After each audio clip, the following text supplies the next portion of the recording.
Hello students, तो आज के लेक्चर में हम हाइड्रोकार्बन्स को पढ़ेंगे, जिसके अंदर हम चैप्टर नंबर 8 और चैप्टर नंबर 9 के डिफरेंट कॉन्सेप्ट्स को एमसीक्यूज के थ्रू रिवाइज करेंगे। तो चलिए स्टार्ट करते हैं। अब हम सॉल्व करते हैं चैप्टर नंबर 8 का क्वेश्चन नंबर 1। इसमें हमने ये बताना है कि अल्काइल हैलाइड की डीहाइड्रोहैलोजिनेशन किसकी प्रेजेंस में हो सकती है। अब मान लो ये एक अल्काइल हैलाइड है, इसकी हमने डीहाइड्रोहैलोजिनेशन करनी है। अगर हम जिंक डस्ट यूज़ करते हैं तो वो इस पर काम नहीं करेगी, क्योंकि जिंक डस्ट हम तब भी यूज़ करते हैं जब एडजेसेंट पोजीशन पर दो हैलोजन लगे हुए हों। अब यहाँ पर एक ही हैलोजन लगा हुआ है तो हम इसके लिए जिंक डस्ट को यूज़ नहीं कर सकते। अगर हम इसकी डीहाइड्रोहैलोजिनेशन कराना चाहते हैं, डीहाइड्रोहैलोजिनेशन का मतलब है एक कार्बन से हाइड्रोजन को रिमूव करो और एक कार्बन से हैलोजन को रिमूव करो, तो इसके लिए हम यूज़ करेंगे अल्कोहलिक पोटेशियम हाइड्रोक्साइड। जब भी हम इसको यूज़ करेंगे तो ये एक कार्बन से हाइड्रोजन को निकाल देगा और एडजेसेंट कार्बन से हैलोजन को निकाल देगा। अब यहाँ से हाइड्रोजन रिमूव होगा तो ये हो जाएगा CH2 और यहाँ से हैलोजन रिमूव होगा तो यहाँ पर अब बन जाएगी डबल बॉन्ड। तो ये हमारा फाइनल प्रोडक्ट होगा अगर हम अल्कोहलिक पोटेशियम हाइड्रोक्साइड को यूज़ करते हैं। अब अगर ऐसा हो कि एडजेसेंट कार्बन पर दो ब्रोमीन एटम लगे हुए हैं तो हम इसको बोलते हैं विसिनल डाइहैलाइड। एडजेसेंट कार्बन को हम विसिनल बोलते हैं और अगर दोनों हैलोजन लगे हों एडजेसेंट कार्बन पर तो हम उसको बोलेंगे विसिनल डाइहैलाइड। अगर हम विसिनल डाइहैलाइड से ये ब्रोमीन एटम निकालना चाहते हैं, तो अगर हम इनको इकट्ठे निकालना चाहते हैं तो हम यूज़ करेंगे जिंक डस्ट, क्योंकि जिंक डस्ट जब भी हम यूज़ करते हैं तो हम विसिनल डाइहैलाइड के लिए यूज़ करते हैं। एडजेसेंट कार्बन से ये ब्रोमीन को निकाल देगा तो तब यहाँ पर आ जाएगी डबल बॉन्ड। लेकिन अगर हम यूज़ करते हैं अल्कोहलिक पोटेशियम हाइड्रोक्साइड, अगर हम इसी विसिनल डाइहैलाइड के लिए अल्कोहलिक पोटेशियम हाइड्रोक्साइड को यूज़ करेंगे तो ये एक साइड से ब्रोमीन को निकालेगा और एक साइड से हाइड्रोजन को निकालेगा, तो तब यहाँ पर आ जाएगी डबल बॉन्ड। तो डीहाइड्रोहैलोजिनेशन के लिए हम अल्कोहलिक पोटेशियम हाइड्रोक्साइड यूज़ करते हैं, और अगर हम डीहैलोजिनेशन कराना चाहते हैं यानी कि दोनों साइडों से इकट्ठे निकालना चाहते हैं हैलोजन को, तो उसके लिए हम जिंक डस्ट को यूज़ करेंगे। तो अब मैं बात करता हूँ एक्वस पोटेशियम हाइड्रोक्साइड हम कब यूज़ करते हैं। जब भी हम एक्वस पोटेशियम हाइड्रोक्साइड यूज़ करेंगे एक अल्काइल हैलाइड के लिए, तो ये ऐसा करेगा कि इस हैलोजन की जगह OH को लगा देगा, तो ये बन जाएगा एक अल्कोहल। तो अल्काइल हैलाइड का reaction in the presence of aqueous potassium hydroxide हमें एक अल्कोहल मिल जाएगा। अच्छा, अब हम बात करते हैं कि H2SO4 को हम कब यूज़ करेंगे। हमने ये पढ़ा था कि हम अल्कोहल की अगर डिहाइड्रेशन कराना चाहते हैं तो हम कॉन्सेंट्रेटेड H2SO4 को यूज़ करते हैं। अब ये एक प्राइमरी अल्कोहल है, इसका जब हम डिहाइड्रेशन कराएंगे H2SO4 के साथ, कॉन्सेंट्रेटेड H2SO4 के साथ, तो हमें एक अल्कीन मिल जाएगा। यहाँ से एक OH रिमूव होगा और यहाँ से एक हाइड्रोजन रिमूव होगा और यहाँ पर बन जाएगी डबल बॉन्ड। प्राइमरी अल्कोहल सबसे ज़्यादा मुश्किल होते हैं डिहाइड्रेशन के लिए, और टर्शरी अल्कोहल सबसे ज़्यादा आसानी से डिहाइड्रेट होते हैं। इसके अलावा पेज नंबर 158 पे हमें एक रिएक्शन दिया हुआ है कि अगर हम एक अल्कीन का रिएक्शन कराते हैं कॉन्सेंट्रेटेड H2SO4 के साथ तो हमें अल्काइल हाइड्रोजन सल्फेट मिल जाता है। लेकिन अगर हम अल्कीन का रिएक्शन कराएं डाइल्यूट H2SO4 के साथ तो यहाँ पर एक हाइड्रोजन ऐड हो जाएगा और यहाँ पर एक OH ऐड हो जाएगा, तो ये डबल बॉन्ड यहाँ पर रिमूव हो जाएगी और हमें फाइनल प्रोडक्ट अल्कोहल मिल जाएगा। तो ये फ़र्क होता है कि अगर हम कॉन्सेंट्रेटेड H2SO4 यूज़ करें अल्कीन के लिए तो हमें अल्काइल हाइड्रोजन सल्फेट मिलेगा, और अगर हम डाइल्यूट H2SO4 यूज़ करें तो हमें एक अल्कोहल मिलेगा। अच्छा, इस क्वेश्चन का जो राइट आंसर था वो है बीटा।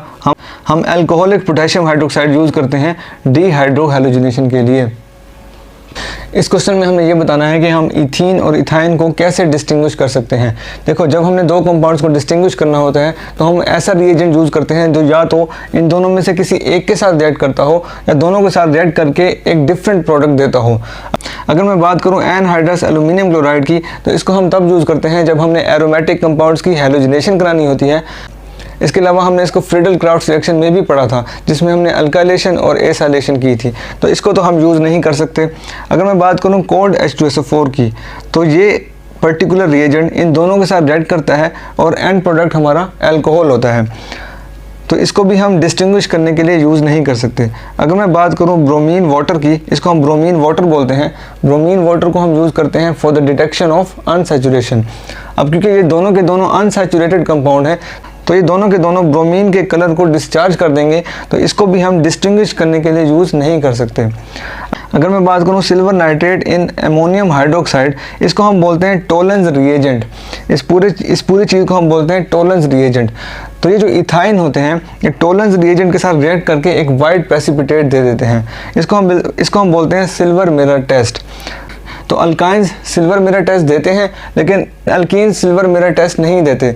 तो तो हम इस रिएजेंट को यूज़ कर सकते हैं इन दोनों को डिस्टिंग्विश करने के लिए। ये वाला कंपाउंड इसके साथ रिएक्शन दे देगा और ये वाला कंपाउंड इसके साथ रिएक्शन नहीं देगा, तो हमारा डेल्टा राइट ऑप्शन है। इस क्वेश्चन में हमें ये बताना है कि इनमें से कौन से रिएक्शन में कार्बोकेटाइन एज एन इंटरमीडिएट बनेगा। तो फर्स्ट रिएक्शन की अगर मैं बात करूं तो ये एक अल्कीन है, इसकी हम करा रहे हैं हेलोजिनेशन। जब हम अल्कीन की हेलोजिनेशन कराते हैं तो हमारे पास इंटरमीडिएट बनता है ब्रोमोनियम आयन, जिसको हम कार्बोकेटाइन नहीं बोल सकते, तो अल्फा ऑप्शन नहीं हो सकता। अगर मैं बीटा ऑप्शन की बात करूँ तो ये एक अल्केन है। अल्केन की जब हम हेलोजिनेशन कराते हैं तो ये फ्री रेडिकल मैकेनिज्म के थ्रू होती है, जिसमें फ्री रेडिकल बनते हैं, तो ये भी ऑप्शन नहीं हो सकता। अगर मैं चार्ली ऑप्शन की बात करूं तो ये एक टर्शरी अल्काइल हैलाइड है। टर्शरी अल्काइल हैलाइड को जब हम रिएक्ट कराएंगे सोडियम हाइड्रोक्साइड के साथ तो ये हाइड्रोक्साइड जो है इस ब्रोमीन को रिप्लेस कर देगा और ये रिएक्शन 2 स्टेप्स में होगा, क्योंकि tertiary alkyl halide SN1 mechanism देते हैं, जिसके फर्स्ट स्टेप में कार्बोकेटाइन बनता है। तो ये वाला ऑप्शन हमारा राइट ऑप्शन होगा, क्योंकि इसके फर्स्ट स्टेप में कार्बोकेटाइन बनेगा। अगर मैं डेल्टा ऑप्शन की बात करूं तो ये एक एल्डिहाइड है। एल्डिहाइड हाइड्रोजन साइनाइड के साथ रिएक्ट करेगा तो ये प्रोडक्ट देगा और इसमें भी कोई इंटरमीडिएट नहीं बनेगा। इस क्वेश्चन में हमें ये बताना है कि ये जो रिएक्शन है ये किस टाइप का रिएक्शन है। अगर आप गौर करो, यहाँ पे हम एरोमेटिक कंपाउंड की हेलोजिनेशन करा रहे हैं। मैंने आपको बताया था कि जब भी हम एरोमेटिक कंपाउंड की हेलोजिनेशन कराना चाहते हैं तो हम एल्यूमिनियम क्लोराइड को एज अ कैटलिस्ट यूज़ करते हैं। अब यहाँ पे बेंजीन का जब हमने रिएक्शन कराया क्लोरीन के साथ तो एक क्लोरीन ने एक हाइड्रोजन को यहाँ से रिमूव करके उसको रिप्लेस कर दिया। जब एक एटम दूसरे एटम को रिप्लेस कर देता है उसको हम बोलते हैं सब्स्टिट्यूशन रिएक्शन। तो यहाँ पे बीटा ऑप्शन तो हो नहीं सकता। अब बात करते हैं क्या ये इलेक्ट्रोफिलिक सब्स्टिट्यूशन है या नहीं है। तो इसमें होता ये है कि एल्यूमिनियम क्लोराइड इस क्लोरीन के साथ रिएक्ट करता है और बना लेता है क्लोरीन का इलेक्ट्रोफाइल। ये एक इलेक्ट्रोफाइल है और दूसरी चीज़ जो बनती है AlCl4। ठीक है, अभी जो क्लोरीन का इलेक्ट्रोफाइल है ये बेंजीन के साथ रिएक्ट करता है और एक हाइड्रोजन को यहाँ से रिमूव करके उसको रिप्लेस कर देता है और हमारा फाइनल प्रोडक्ट ये बनता है। तो ये एक इलेक्ट्रोफिलिक सब्स्टिट्यूशन रिएक्शन है। So alpha is the right option. अब इस क्वेश्चन में हमें ये बताना है कि जब हम नाइट्रोबेंजीन का रिएक्शन कराएंगे क्लोरीन के साथ in the presence of aluminium chloride तो हमारा प्रोडक्ट क्या होगा। अब देखो नाइट्रोबेंजीन में ये जो नाइट्रो ग्रुप है ये एक मेटा डायरेक्टिंग ग्रुप है। ये बेंजीन के रिंग को डीएक्टिवेट कर देगा और आने वाला इलेक्ट्रोफाइल सिर्फ और सिर्फ मेटा पोजीशन पे अटैक करेगा। तो जिसकी वजह से हमारा जो राइट ऑप्शन होगा वो होगा चार्ली, क्योंकि हमारा जो प्रोडक्ट बनेगा वो मेटा क्लोरो नाइट्रोबेंजीन बनेगा, क्योंकि नाइट्रो ग्रुप की वजह से बेंजीन डीएक्टिवेट हो गया है और आने वाला इलेक्ट्रोफाइल सिर्फ और सिर्फ मेटा पोजीशन पे अटैक करेगा। हमारा जो अगला क्वेश्चन है वो ये है कि free radicals are characterised by. देखो फ्री रेडिकल ऐसी स्पीशी होती है जिसके पास एक अनपेयर्ड इलेक्ट्रॉन होता है।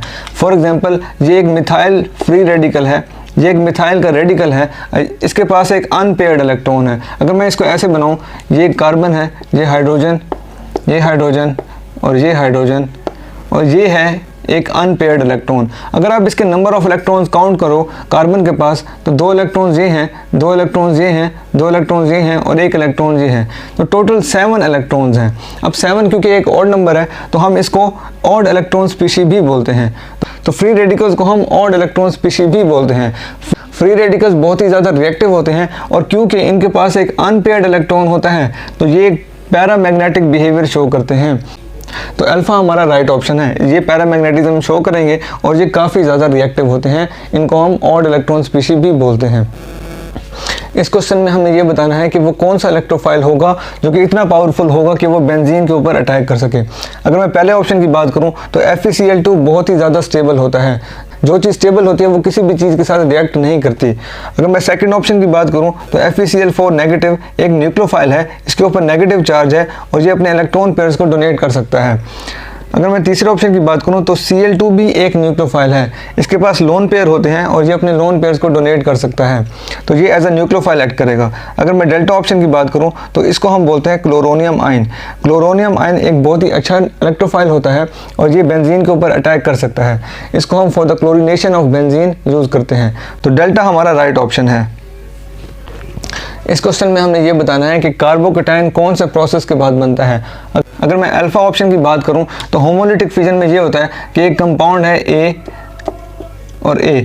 अब ये जो कंपाउंड है इसमें दोनों एटम की जो इलेक्ट्रोनेगेटिविटी है वो सेम है, इनके दरमियान जो इलेक्ट्रोनेगेटिविटी का डिफरेंस है वो 0 है।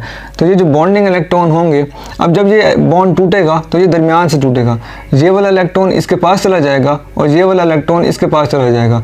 तो हमारे पास दो फ्री रेडिकल बनेंगे, एक फ्री रेडिकल ये होगा और एक फ्री रेडिकल ये होगा। तो होमोलिटिक फिजन के बाद फ्री रेडिकल बनते हैं, ना कि कार्बोकैटायन। अब हम बात करते हैं हेटेरोलिटिक फिजन की। मान लो ये एक कंपाउंड है जिसमें A एटम है और B एटम है। अब मान लो ये जो B एटम है ये A से ज़्यादा इलेक्ट्रोनेगेटिव है, तो ये जो बॉन्डिंग इलेक्ट्रॉन होंगे वो इसकी तरफ ज़्यादा होंगे। तो जब ये बॉन्ड टूटेगा तो ये दरमियान से नहीं टूटेगा, ये जो दो बॉन्डिंग इलेक्ट्रॉन थे वो इसके पास चले जाएंगे और इसके ऊपर आ जाएगी नेगेटिव चार्ज और इसके ऊपर आ जाएगी पॉजिटिव चार्ज। A के ऊपर आ जाएगी पॉजिटिव चार्ज और B के ऊपर आ जाएगी नेगेटिव चार्ज। तो ये हमारे पास कार्बोकैटायन है और ये कार्बन-9 है। तो हेटेरोलिटिक फिजन के बाद एक कार्बोकैटायन बनता है और दूसरा कार्बन-9 बनता है। तो हमारा बीटा राइट ऑप्शन है। अगर मैं चार्ली और डेल्टा ऑप्शन की बात करूं तो ये फ्री रेडिकल मैकेनिज्म के स्टेप हैं, तो ये राइट ऑप्शन नहीं हो सकते।